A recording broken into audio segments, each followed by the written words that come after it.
Welcome to Child Abuse Awareness with Darlene J. Clark.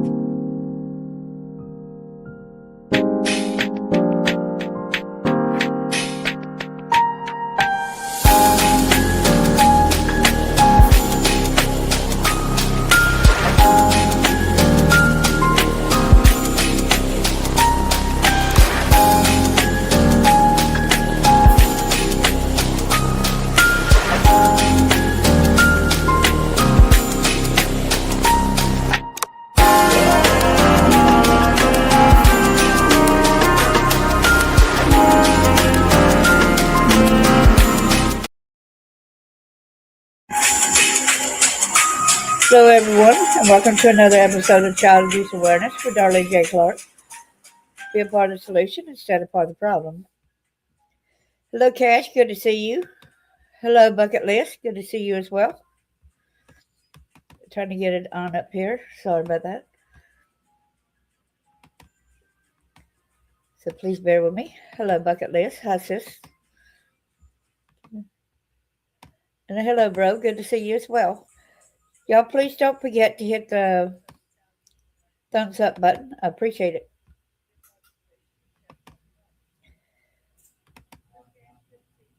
It's got a lot highlighted right here, so I'm trying to get that out the screen right there. Here we go. Copyright disclaimer under Section 107 of the Copyright Act of 1976. Allowance is made for fair use for purposes such as criticism, comment, news reporting, scholarship, and research. Fair use is a use permitted by copyright statute that might otherwise be infringing.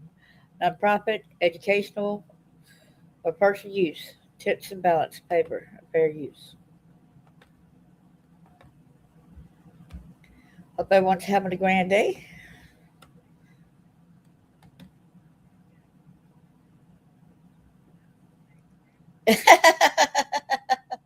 That's a British. Could be worse.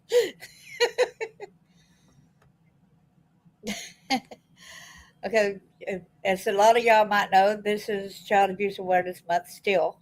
So I wanted to come in here and bring something to the table on the consequences of emotional neglect in childhood.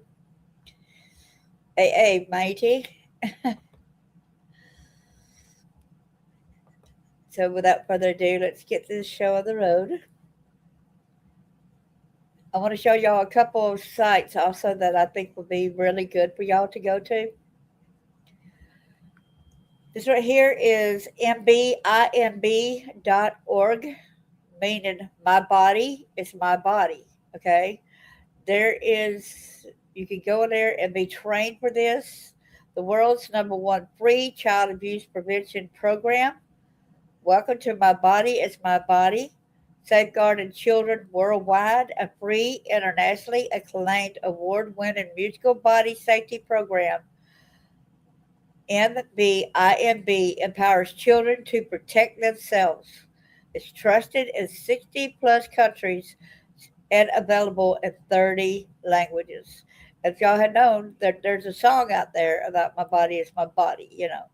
And sometimes people could go and play the videos to students, to classmates, uh, different things, and getting the word out there on a kid knowing what's the wrong kind of touch. So, like I said, free online child safety training programs. It's like introduction to child maltreatment and safeguarding, how to prevent the MBIMB program, digital discoveries, children's MBIMB program, safeguarding fundamentals, essential skills for new mothers, presenter next steps, bully aware. So there's bullying there too, see? Standing strong, understanding peer pressure. That's Soapy. Standing Strong, Understanding Peer Pressure by Noah. The River Room Songbook Course. So let me just click on that for a minute, see what that is right there. It's a Gentle River Room song toolkit to help children feel calm, safe, and in control. So I think it's very important. It's got a lot of different learning tools, which will be a very great place. to get that going. It's a member. Need to advocate. You could check, but you're lazy. Yes, it's international. That is really a program. Good morning, Carlene. That is a program that's really in the UK. If you see how the word program starts. Okay, so let's go ahead and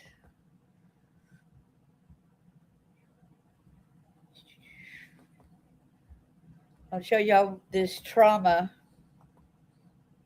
It's childtrauma.org. They've got some paperwork. Is where I'm getting the thing from today. Childhood experience and the expression of genetic potential, what childhood neglect tells us about nature and nurture. The enduring effects of abuse and related adverse experiences in childhood. Altered brain development following global neglect in early childhood.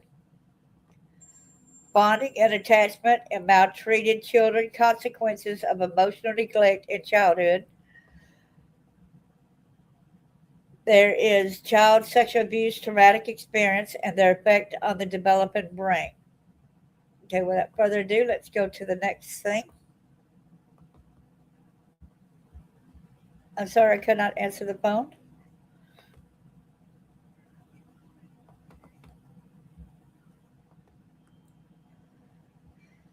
I went ahead and seen this, how we could go ahead and write them, because I think I'm going to place this in my book as well. Self help. I want to put the childtrauma.org information there so people be able to go back up there and visit it anytime. That makes sense. So I wanted to, reason why I scrolled down here in the first place is because if you see the glossary, here's attachment. It's a special form of emotional relationship. Uh-oh. I guess I did it the wrong way. Excuse me. I tried to do it with my fingers instead. It's like, no, no. You need to do that with a plus sign. All right, so let me do that.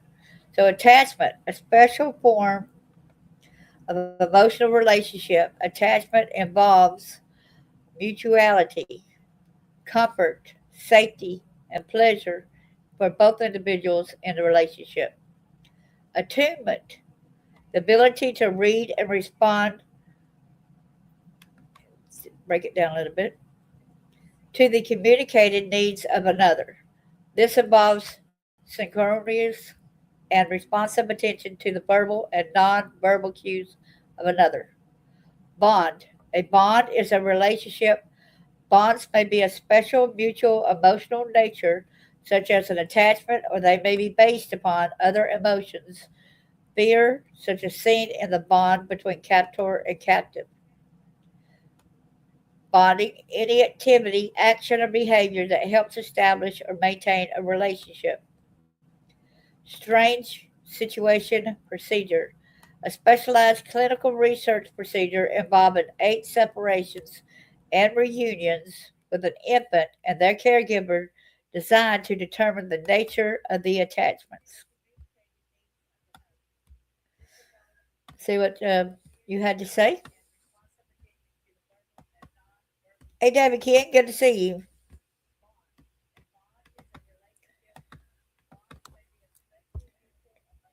You're quite welcome there.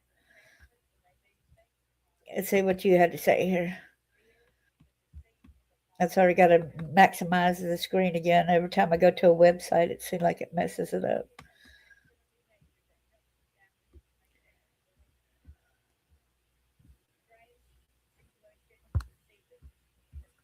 So let me get this.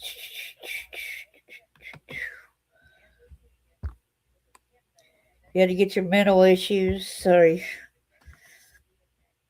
Primarily OCD from everyone from age 5 to 15. Children can hide trauma. Yes, they can. So let me get this back over here.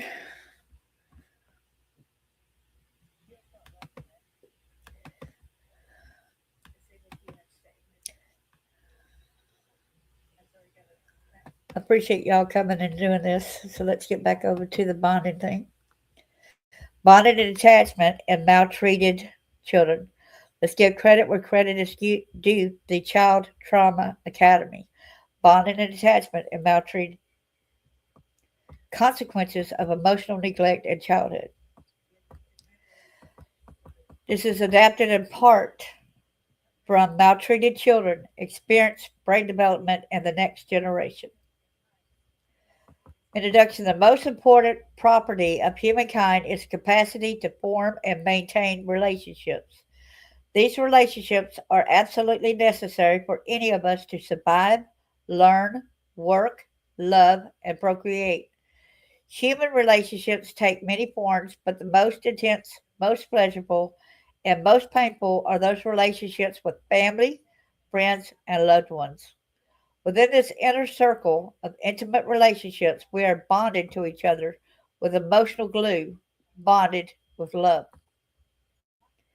Each individual's ability to form and maintain relationships using this emotional glue is different. Some people seem naturally capable of loving. They form numerous intimate and caring relationships, and in doing so, get pleasure. Others are not so lucky. They feel no pull to form intimate relationships, find little pleasure in being with or close to others. They have few, if any, friends, and more distant, less emotional glue with family. Well, I guess I don't have much emotional glue with my family. What I did, I had to do away with the toxic people in my life. So, no, there's no emotional glue there. In extreme cases, an individual may have no intact emotional bond to any other person. They're self absorbed, aloof, or may even present with classic neuropsychiatric signs of being schizoid or autistic. The capacity and desire to form emotional relationships is related to the organization and functioning of specific parts of the human brain. Just as the brain allows us to see, smell, taste, think, talk, and move, it is the organ that allows us to love or not. The systems in the human brain that allows us to form and maintain emotional relationships develop during infancy and the first years of life. Experiences during the early vulnerable period of life are critical to shaping the capacity to form intimate and emotionally healthy relationships. Well, a lot of times we push people away, right? Empathy, caring, sharing, inhibition of aggression, capacity to love, and a host of other characteristics of a healthy, happy, and productive person are related to the core attachment capabilities which are formed in infancy and early childhood. So people ask, what is attachment? Special enduring form of emotional relationship with a specific person involves soothing, comfort, and pleasure. Loss of threat of loss of the specific person evokes distress. The child finds security and safety in context of this relationship. Which my daddy, who was not the best dad in the world, y'all already know what kind of dad he was, but I did have an emotional attachment to him because there were some good times that we had also. So that kind of messes somebody up internally, at times. What is attachment? Well, it depends. The word attachment is frequently used by mental health, child development, and child protection workers, but it's highly different meanings in these different contexts. The first thing to know is that we humans create many kinds of bonds. A bond is another connection between one person and another, which we all know that, right?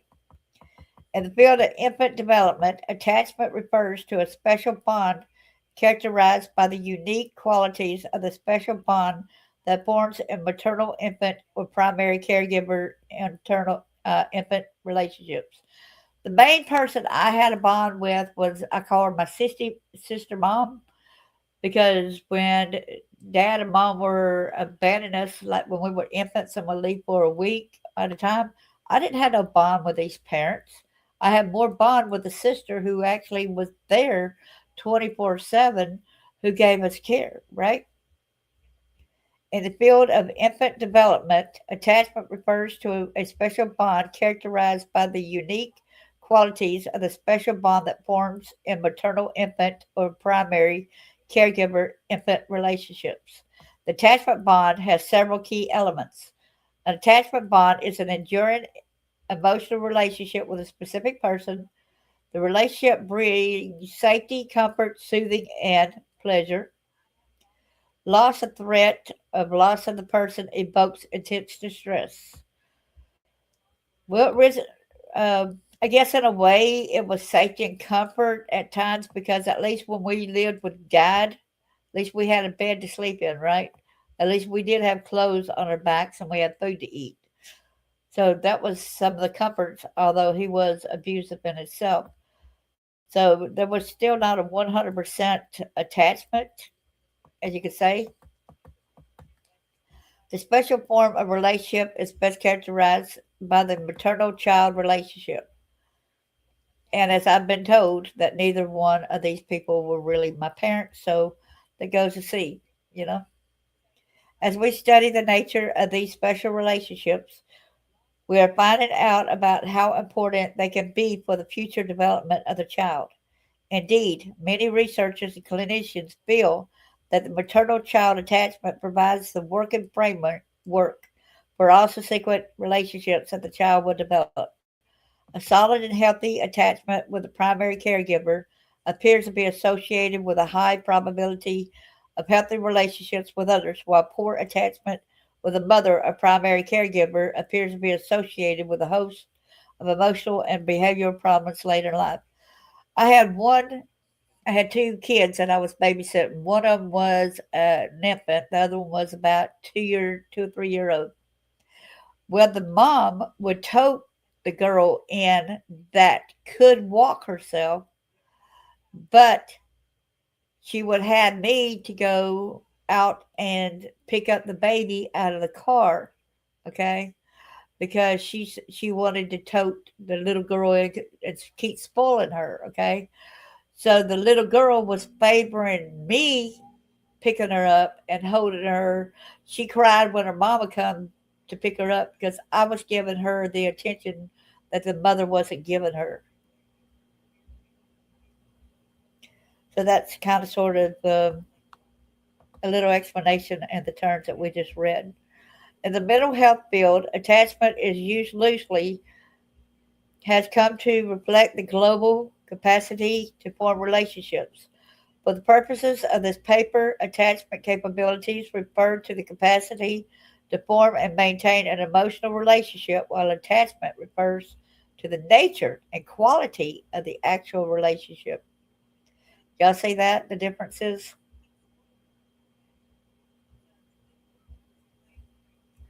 A child, for example, may have an insecure attachment or secure attachment.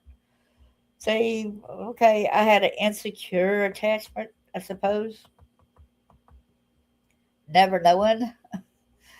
What is bondage? Simply stated, bonding is a process of forming an attachment, just as bonding is a term used when gluing one object to another. Bonding is used using our emotional glue to become connected to another. Bonding, therefore, involves a set of behaviors that will help lead an emotional connection and attachment. Are bonding and attachment genetic? The biological capacity to bond and form attachments is more certainly genetically determined. The drive to survive is basic in all species. Infants are defenseless and must depend upon a caregiving adult for survival. It is a context of this primary dependence and the maternal response to this dependence that a relationship develops. This attachment is crucial for survival. An emotionally and physically healthy mother will be drawn to her infant. She will feel a physical longing to smell, cuddle, rock, coo, and gaze at her infant. All my friends that's listened to this that did not have that along with me, that I did not have that, we did not have an emotional. I tried years later, but to no avail. But y'all know the story. In turn, the infant will respond with snuggling, babbling, smiling, sucking, and clinging. In most cases, the mother's behaviors bring pleasure, soothing, and nourishment to the infant, and the infant's behaviors bring pleasure and satisfaction to the mother. This reciprocal positive feedback loop, this maternal infant dance, is where attachment develops. Therefore, despite the genetic potential for bonding and attachment, it is the nature, quantity, pattern, and intensity of early life experiences that express that genetic potential. Without predictable, responsive, nurturing, and sensory enriched caregiving, the infant's potential for normal bonding and attachments will be unrealized.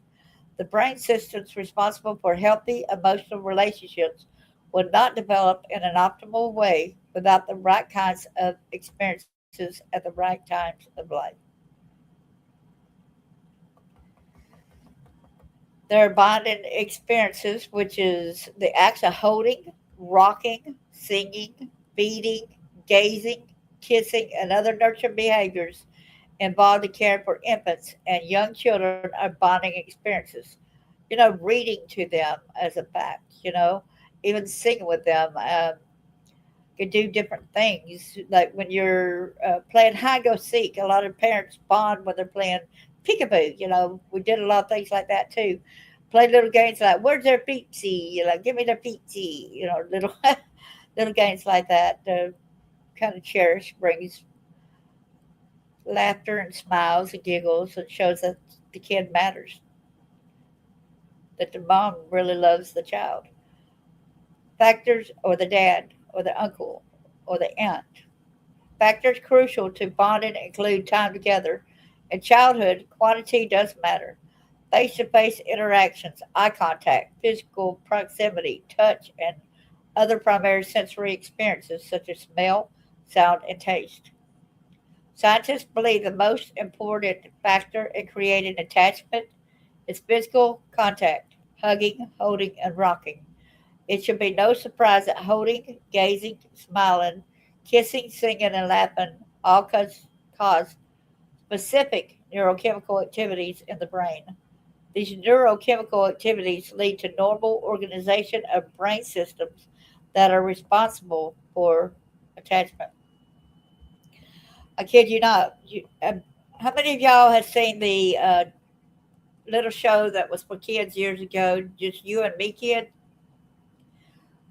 That helped me a lot with my second kid to bond more than with my first kid.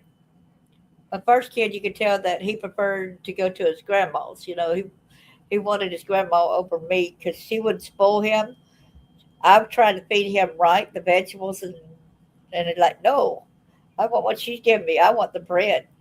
But no, for his vitamins and everything, he needed the other nutrition. So it's almost like a constant argument between me and his grandmother on what he needed to eat, even though she should know better, right? The most important relationship in a child's life is the attachment to his or her primary caregiver, optimally the mother. See, right after I got out of the hospital with him, we moved in with my mother in law, and I was so uh, physically injured, normal childbirth, but then also had to be sewn up and all this other kind of stuff. So she had to be the caretaker for him for at least a week or so before I could get up out of bed uh, without hurting so bad. So that because I couldn't pick him up or nothing like that because of the damage. Unless somebody had to hand him to me. This is due to the fact that this first relationship determines the biological and emotional template for all future relationships. Healthy attachment to the mother, built by repetitive bonding experiences during infancy, provides a solid foundation for future healthy relationships. In contrast, problems with bonding and attachment can lead to a fragile biological and emotional foundation for future relationships. Is there anybody understanding this? You pushed a lot of people away in your 45 years. Yeah, thanks for putting the link there, Cash. I appreciate it.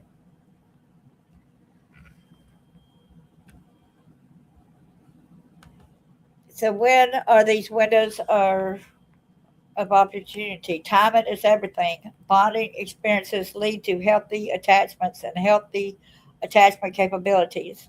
Well, they are provided in the earliest years of life. During the first 3 years of life, the human brain develops to 90% of adult size and puts in place the majority of systems and structures that will be responsible for all future emotional, behavioral, social, and physiological functioning during the rest of life.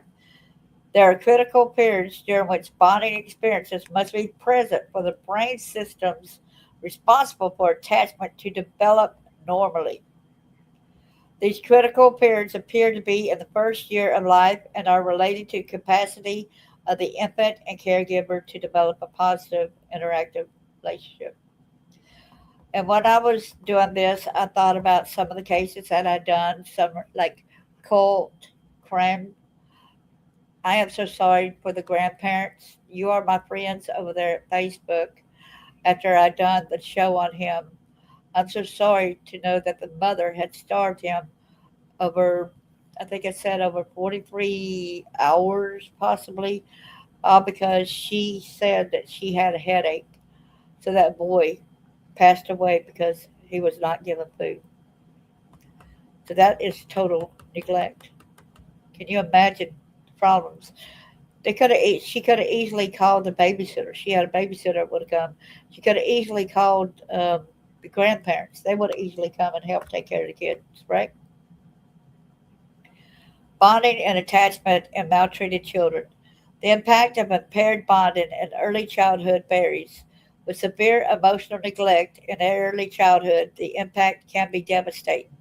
Children without touch, stimulation, and nurturing can literally lose capacity to form any meaningful relationships for the rest of their lives. Fortunately, most children do not suffer this degree of severe neglect. There are, however, many millions of children who have some degree of impaired bonding and attachment during early childhood. The problems that result from this can range from mild interpersonal discomfort to profound social and emotional problems. In general, the severity of problems is related to how early in life, how prolonged, and how severe the emotional neglect has been.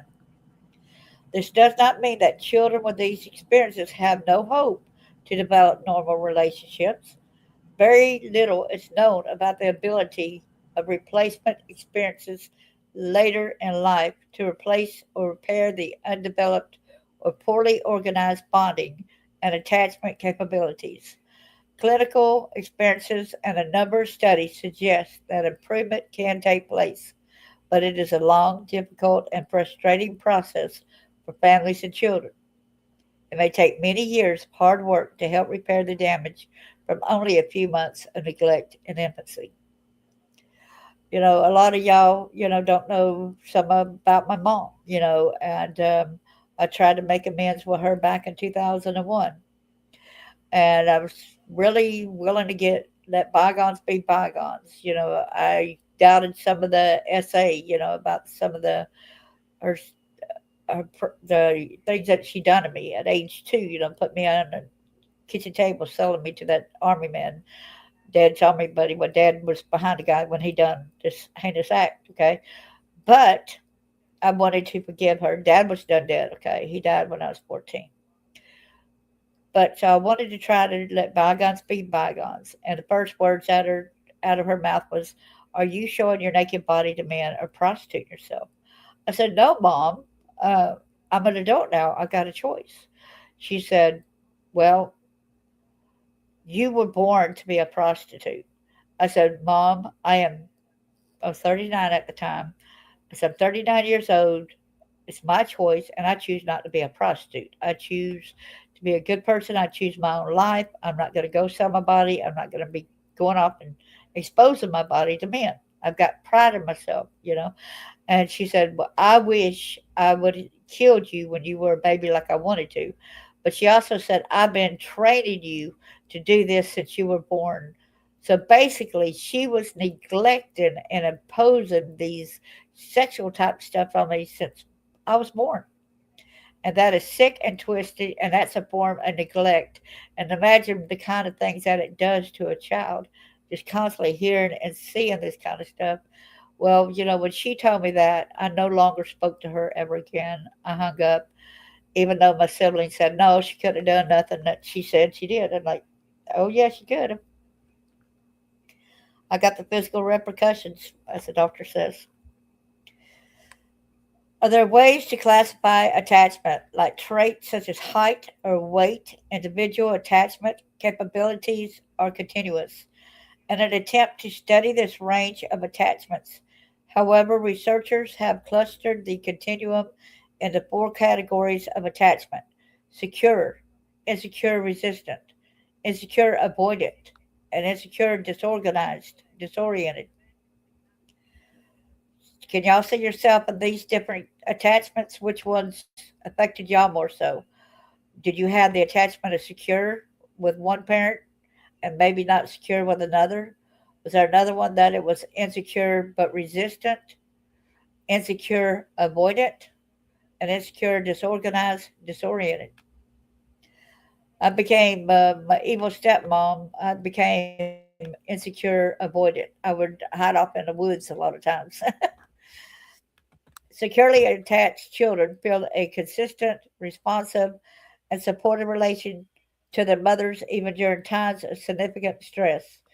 Insecurely attached children feel inconsistent, punishing, unresponsive emotions from their caregivers and feel threatened during times of stress. You feel threatened that you can't go to them when somebody hurts you, okay? You don't have the mother or the daddy that's going to say, it's okay, I'll protect you, because they're part of the problem on getting these others to harm you, right? So they're already showing you from the very beginning and training you from the very beginning that you're not worth much to them, okay? You're just like a something that we can make money from. And that's a sad situation in a lot of these cases too.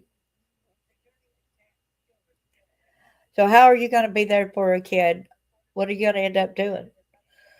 Are you going to hold them?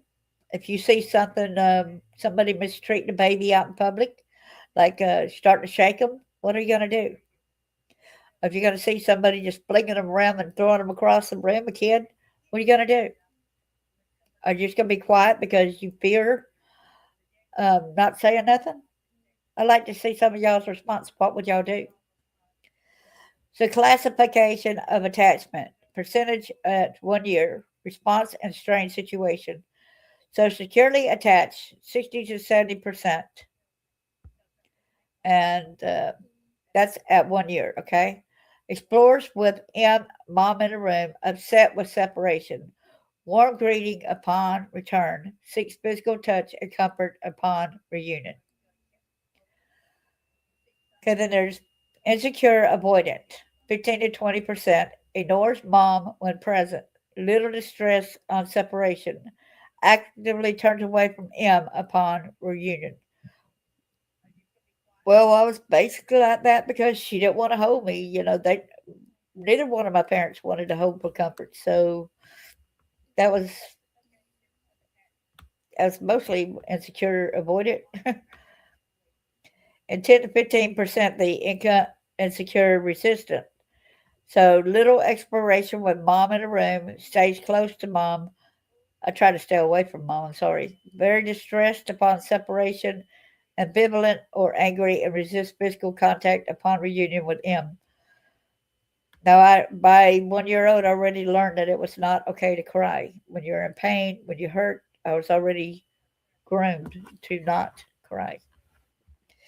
Insecure, disorganized, disoriented, 5 to 10%. Confusion about approaching or avoiding mom. Most distressed by separation. Upon reunion, acts confused and dazed, similar to approach. Avoidance, confusion, and animal modes. And it said above, Dr. Mary Ainsworth developed a simple procedure to examine the nature of a child's attachment. This is called the strange situation procedure. Simply stated, the mother and infant are observed in a sequence of situations: parent child alone in a playroom, stranger entering room, parent leaving while the stranger stays and tries to comfort the baby, parent returns and comforts infant, stranger leaves, mother leaves infant all alone, Stranger enters to comfort infant. Parent returns and tries to comfort and engage the infant. The behaviors during each of these situations is observed and rated. The behaviors of children in this testing paradigm. What are the factors influence bonding and attachment? Any factors that interfere with bonding experiences can interfere with the development of attachment capabilities. When the interactive reciprocal dance between the caregiver and infant is disrupted or difficult, bonding experiences are difficult to maintain. Disruptions can occur because of primary problems with the infant, the caregiver, the environment, or the fit between the infant and caregiver. Infant, the child's personality or temperament influences bonding. If an infant is difficult to soothe, irritable, or unresponsive compared to a calm, self soothing child, he or she will have more difficulty developing a secure attachment. The infant's ability to participate in the maternal infant interaction may be compromised due to a medical condition such as prematurity, birth defect, or illness. Caregiver. The caregiver's behaviors can impair bonding. Critical, rejecting, and interfering parents tend to have children that avoid emotional intimacy. Abusive parents tend to have children that become uncomfortable with intimacy and withdraw. The child's mother may be unresponsive to the child due to maternal depression, substance abuse, overwhelming personal problems, or other factors that interfere with her ability to be consistent and nurturing for her child. Environment. A major impediment to healthy attachment is fear. If an infant is distressed due to pain, pervasive threat, or chaotic environment, they will have a difficult time participating in even a supportive caregiving relationship. Infants or children in domestic violence, refugee, community violence, or war zone environments are vulnerable to developing attachment problems. As you all know, I told y'all about the thing that happened at age 2 when my daddy was shooting a gun trying to hit me inside the window. That's what my sister had told me. And she said glass was flying everywhere, and she had to tackle me, knock me to the floor because I didn't understand the danger. Of course, fit. The fit between the temperament and capabilities of the infant and the mother is crucial. Some caregivers can be just fine with a calm infant, but are overwhelmed by an irritable infant. The process of paying attention to, reading each other's nonverbal cues, and responding appropriately is essential to maintain the bonding experiences that build in healthy attachments. Sometimes a style of communication and response familiar to a mother from one of her other children may not fit her current infant. The mutual frustration of being out of sync can appear bonding.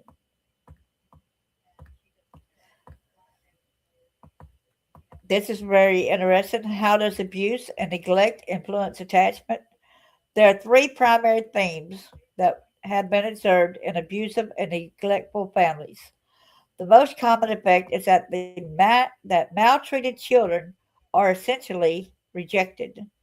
Children that are rejected by their parents will have a host of problems, including difficulty developing emotional intimacy. In abusive families, it is common for this rejection and abuse to be transgenerational. The neglectful parent was neglected as a child.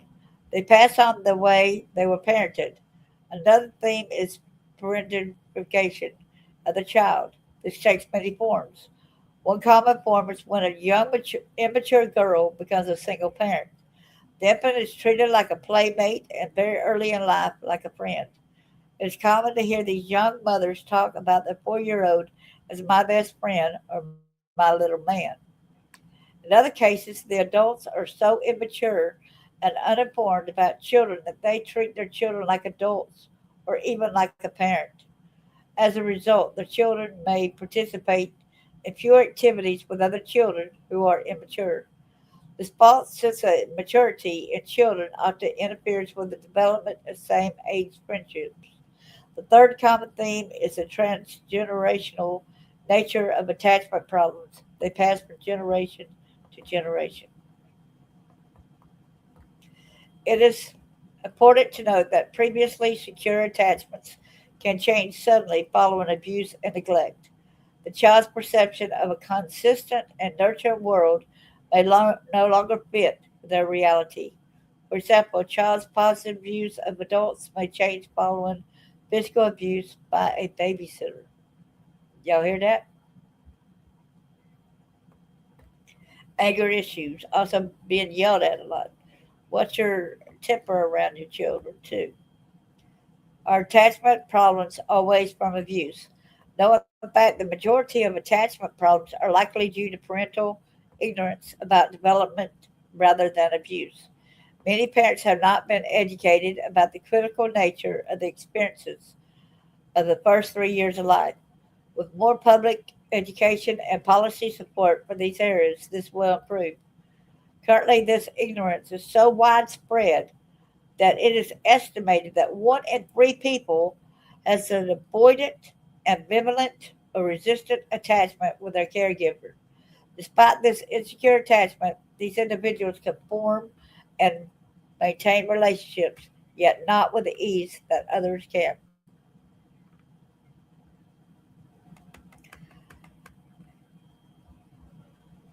If y'all have been neglected as a kid or something like that, did y'all have problems sometimes when you go into public? Do y'all watch your surroundings carefully to make sure everything is okay? That's something I do, and I'm wondering if y'all do that as well. Watch my surroundings, look around, making sure that there's not one weird person around that might be looks like he's a threat to anybody, right? What scientific problems can I expect to see in maltreated children with attachment problems? The specific problems that you may see will vary depending upon the nature, intensity, duration, and timing of the neglect and abuse.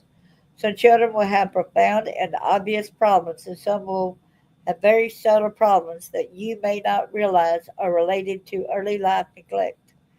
Sometimes these children do not appear affected by their experiences. However, it is important to remember why you are working with the children and that they have been exposed to terrible things. There are some clues that experienced clinicians consider when working with these children. They may have developmental delays.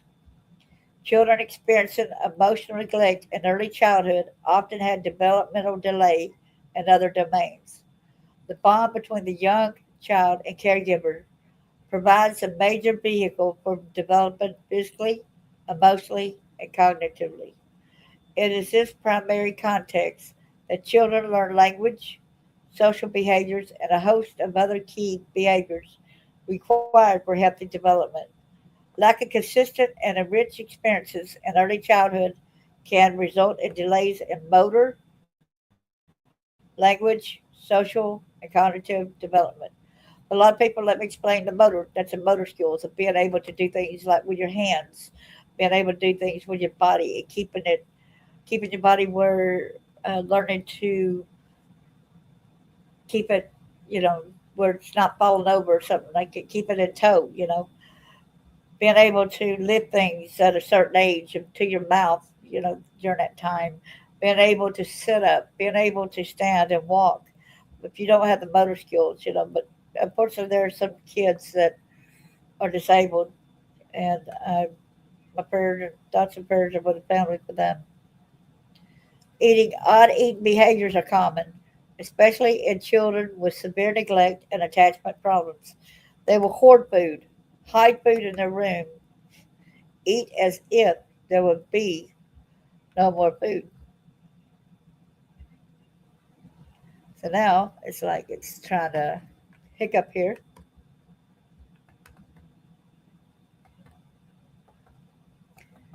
No more meals, even if they have had years of consistent available food.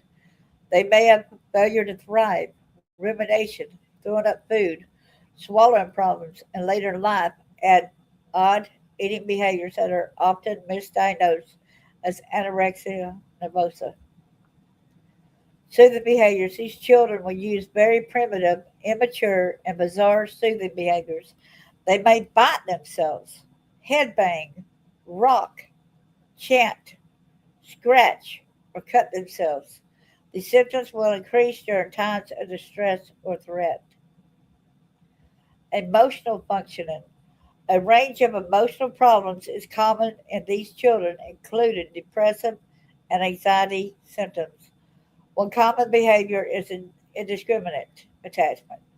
All children seek safety, keeping in mind that attachment is important for survival. Children may seek attachments, any attachments, for their safety.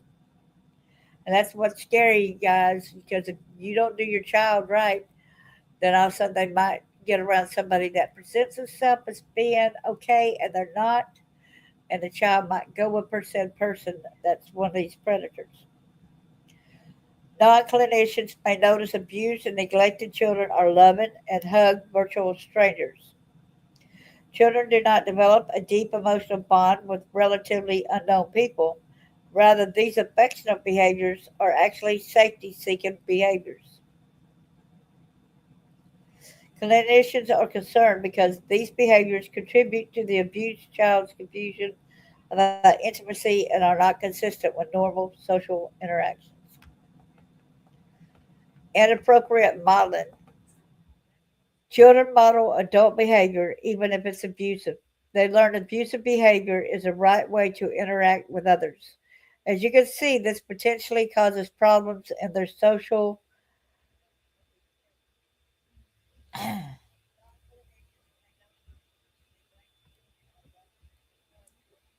interactions with adults and other children. For children that have been sexually abused, they may become more at risk for future victimization. Exactly. It's like, why did I trust that person again? Why did I go to this person? And then you might have a block out. You might not remember something that this person did in the past.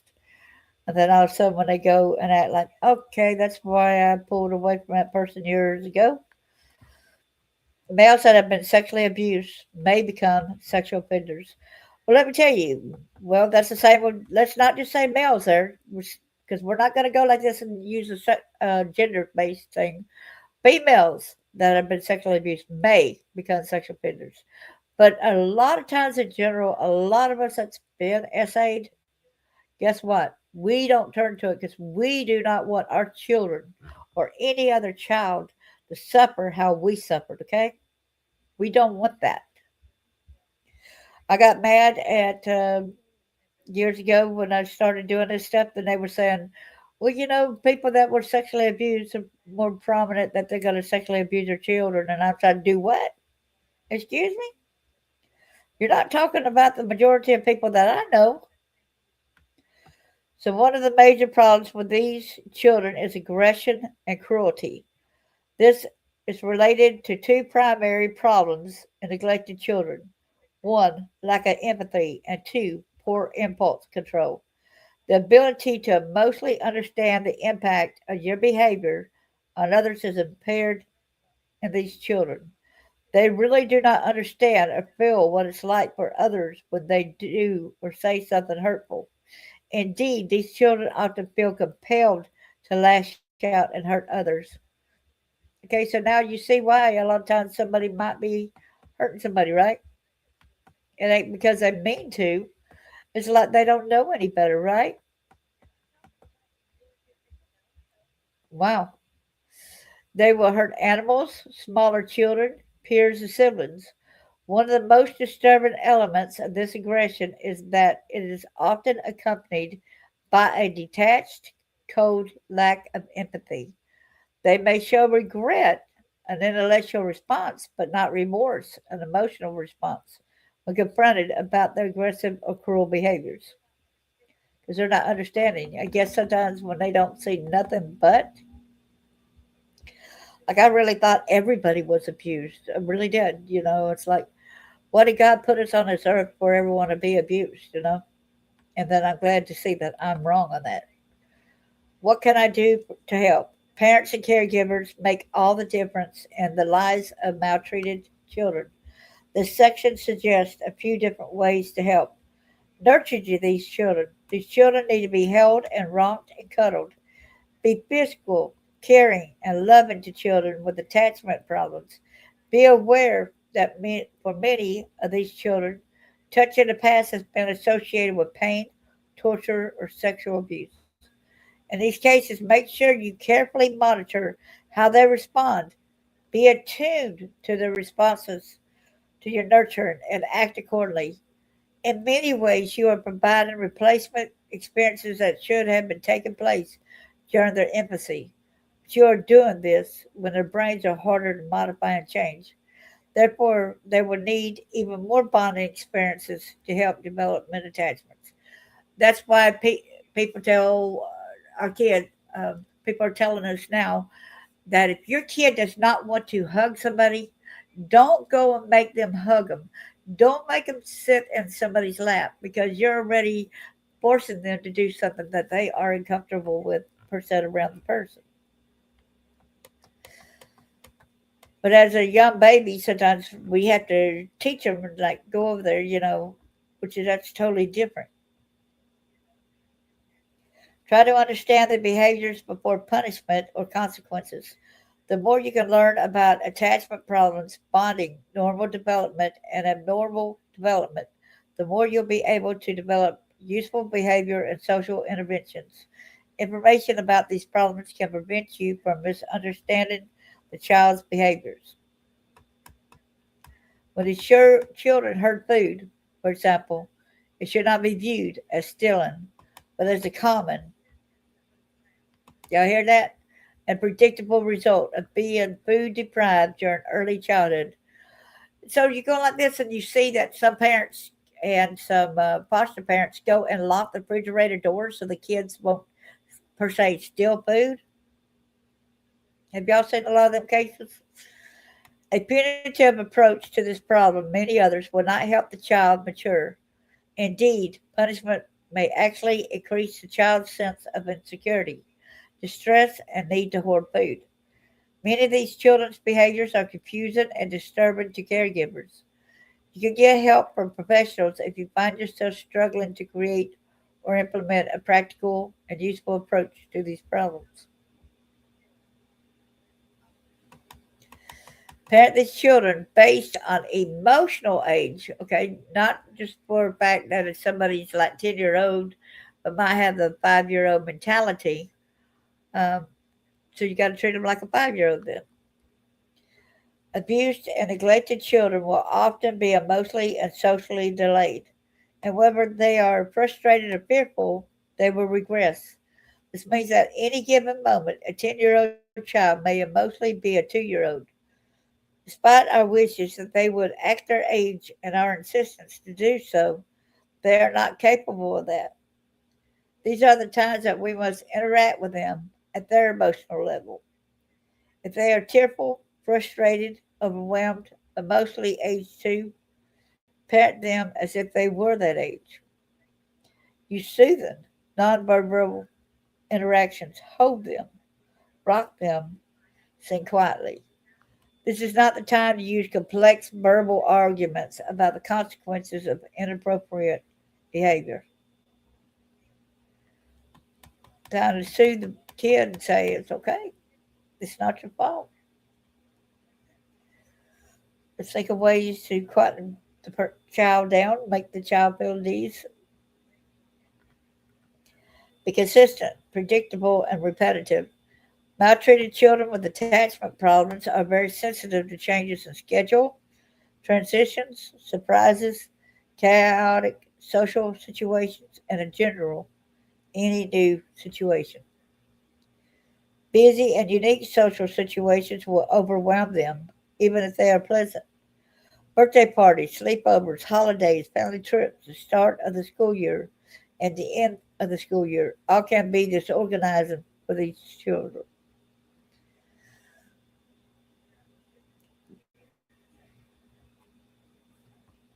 Okay, let's get back up. I guess you've seen that.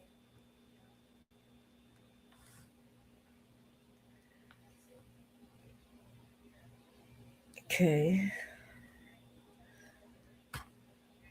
So, because of all this, these efforts can be made consistent, predictable, and any repetitive will be very important. And repetitive will be very important in making these children feel safe and secure. When they feel safe and secure, they can benefit from the nurturing and enriching emotional and social experiences you provide them. If they are anxious and fearful, they cannot benefit from your nurturing in the same ways. I had to correct that. I said you at first, and then I had to change it to your. Excuse me for that. Model and teach appropriate social behaviors. Many abused and neglected children do not know how to interact with other people.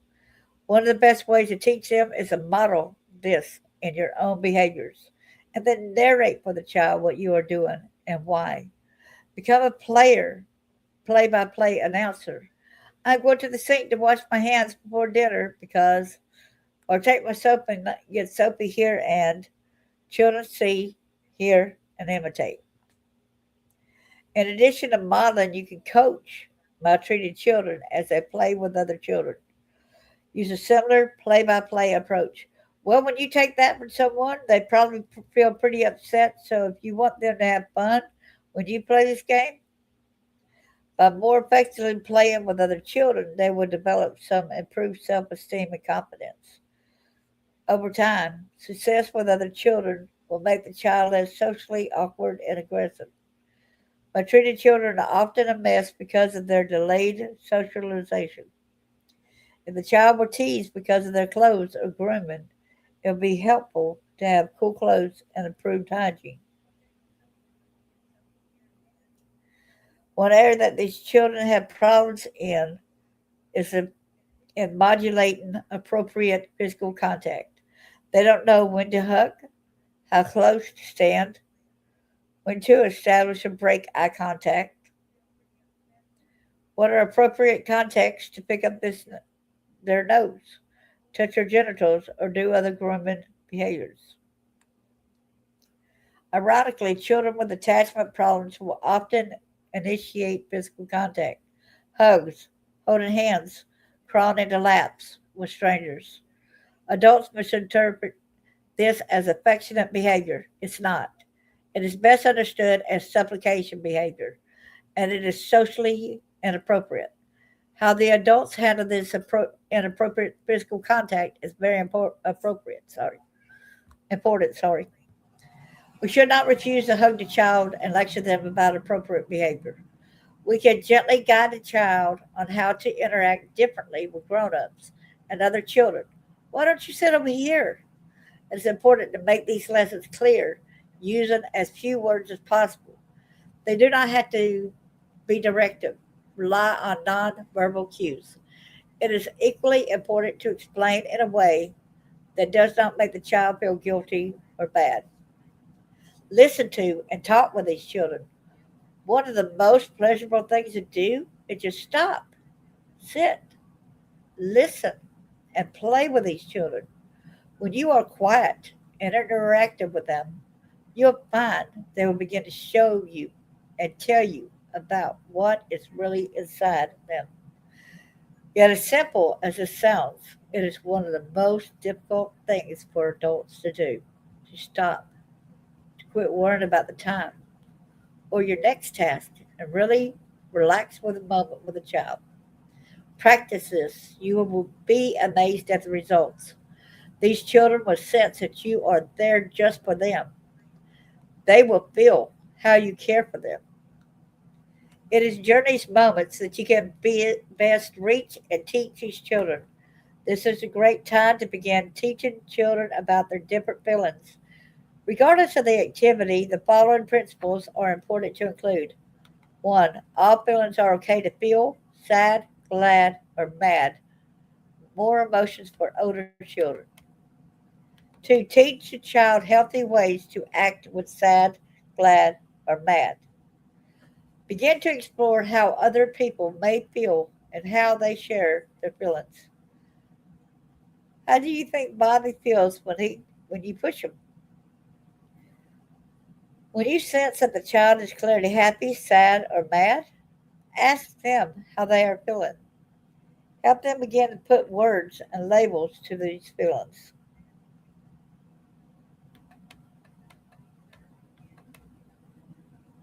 Uh, to have realistic expectations of these children. Abused and neglected children have so much to overcome, and for some, they will not overcome all of their problems. For a Romanian orphan adopted at age 5 after spending her early years without any emotional nurture, the expectations should be limited. She was robbed of some, but not all of her potential. We do not know how to predict potential in a vacuum, but we do know how to measure the emotional, behavior, social, and physical strengths and weaknesses of a child. A comprehensive evaluation by skilled clinicians can be very helpful in beginning to define the skill areas of a child, and the areas for progress will be slower.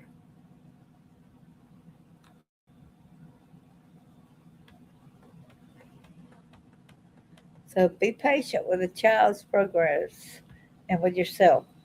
Progress will be slow.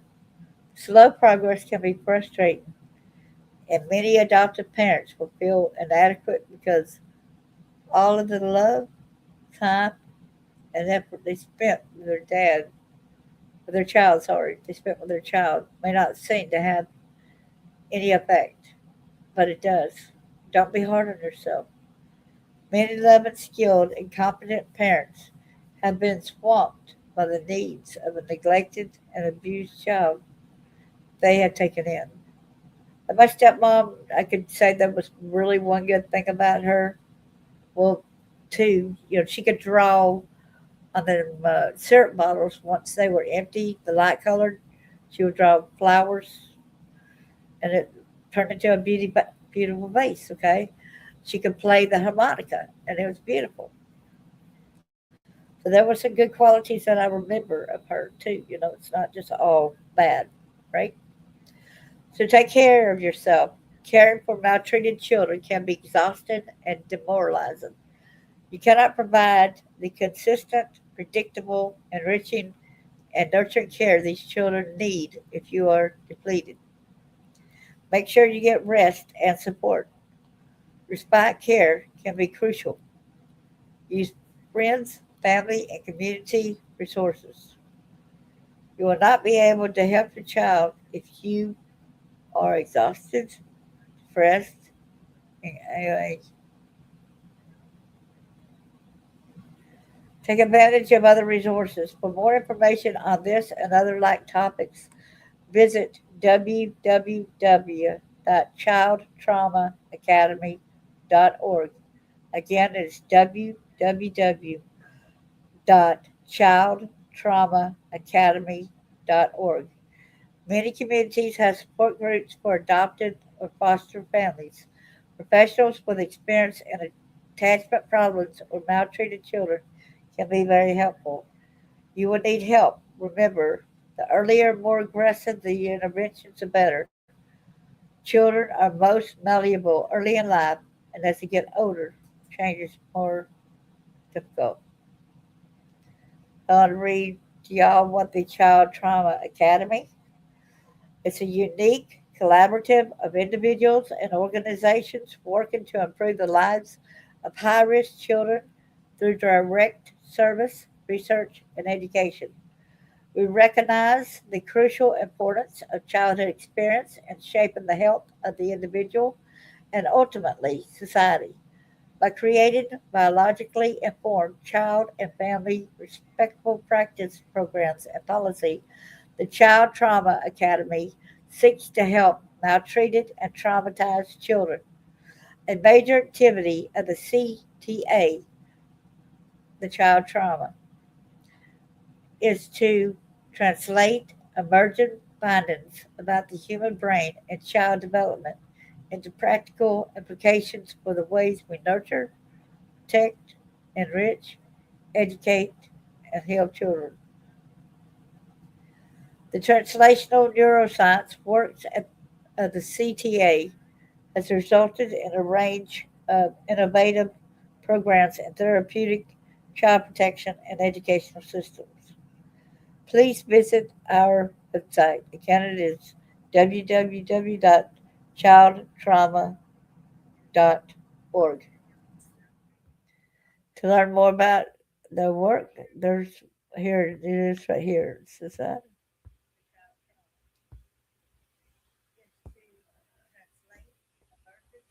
So let's go away over here. So I'd appreciate y'all for coming. Is there any questions on this? Anybody got any comments that they'd like to say?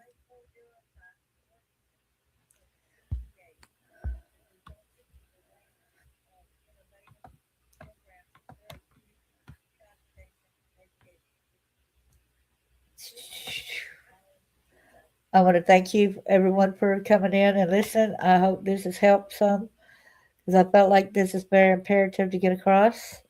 It's got some help in here, some guidance on how we should do our kids. And I hope that a lot of people who have heard this that has been traumatized, that they'll be able to heal from this as well. I'm glad you're still here, Chris. Thank you. But hope this helps people heal to see that you are worthy of healing. You are worthy of being cared about. What was done to you does not define you. You can rise above for these experiences of being treated this way. Make sure that you have a kind environment. And like some of y'all know, tonight at 5 o'clock Central Time, we got that support group, Zoom support group. And if anybody needs to talk, just let me know. I will be glad to stay later when some of the other people will leave, when the majority, and stay in there for one-on-one talk if anybody needs. So again, it's going to be on Zoom. And if anybody needs the information, try to hit me up on Facebook. I say, God bless y'all. Be an advocate. We don't need to wonder, Chris, because there's a lot of people who generally do care about you. And I wonder that a lot of times myself, so I'm not going to tell you don't think that way, because we all think that way at times. It's like we get beat down, we keep struggling, we keep trying to persevere. And no matter what, it seems like we are going against the tide and it's sucking us back down, And that's really hard to understand to people who have not been through this. But if you've been through it, you really understand, it's not an easy thing to overcome. I just know you are worthy and you are loved, Chris. I really do appreciate everything that you do and have done in here and in other ways. And you are a good guy. I hope to see you at the support group at 5 Central. I'll talk to y'all later, and God bless y'all. Thanks for coming in. I'm going to end this with a song that I wrote years ago, so I want to make sure to play that song. And as an adult, it stemmed basically from, I wrote it when an ex-boyfriend was, hey, give me empty promises, but I believed all his lies. So I want to go ahead and play that for y'all right quick.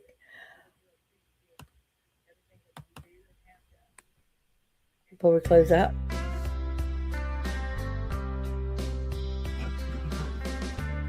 As I said, I wrote this as an adult.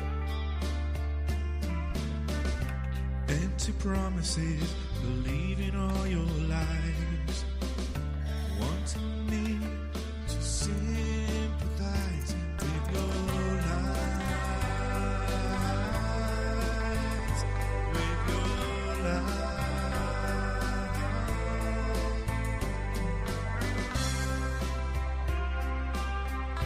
I'm hoping to be loved, I'm hoping for romance.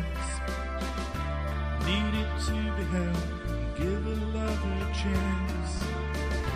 Well, I'm wanting to be caressed, but with your empty promises was a friend of mine named Edie that sung it for me.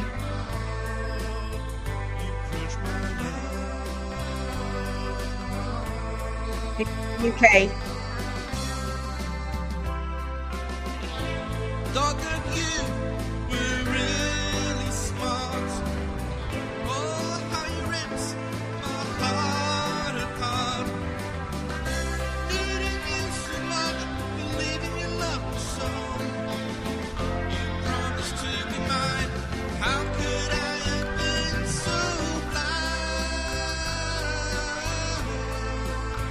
So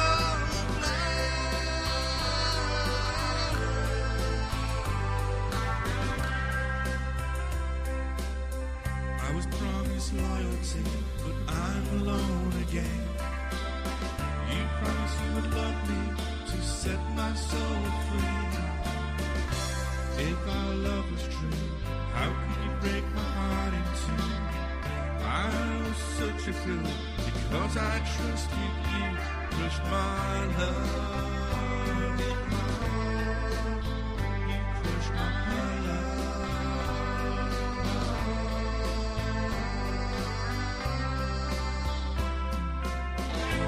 Thought that you were really smart.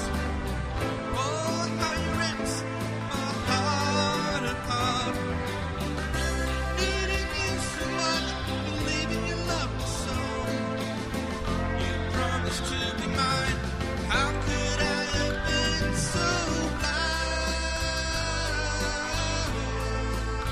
So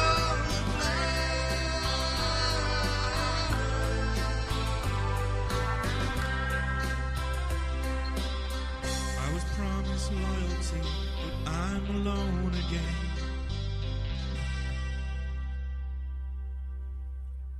I hope y'all enjoyed that song. I thank y'all for listening and for coming in. And if you see at the top of the screen, I better close it out now. Hold on a minute. Stop that song. There we go. Got the QR code at the top right. That's for the book, Born to Live in Hell, version 2.0. In a couple weeks, I should be having my new book out. And I'll be sure to share the QR code for that book as well. I want to thank you all for coming. Let's be an advocate. Let's stand up for our children. And, give yourself a great big hug. I cannot hug you in person. I wish I could reach across there and give you a hug. Thank you so much. Thank you, sis. I'm glad that you like that song. God bless y'all. That was my friend Vinny who sang it too for me. I really appreciate that he did that, and then he sent me the song. So God bless each and every one of y'all. Thank you.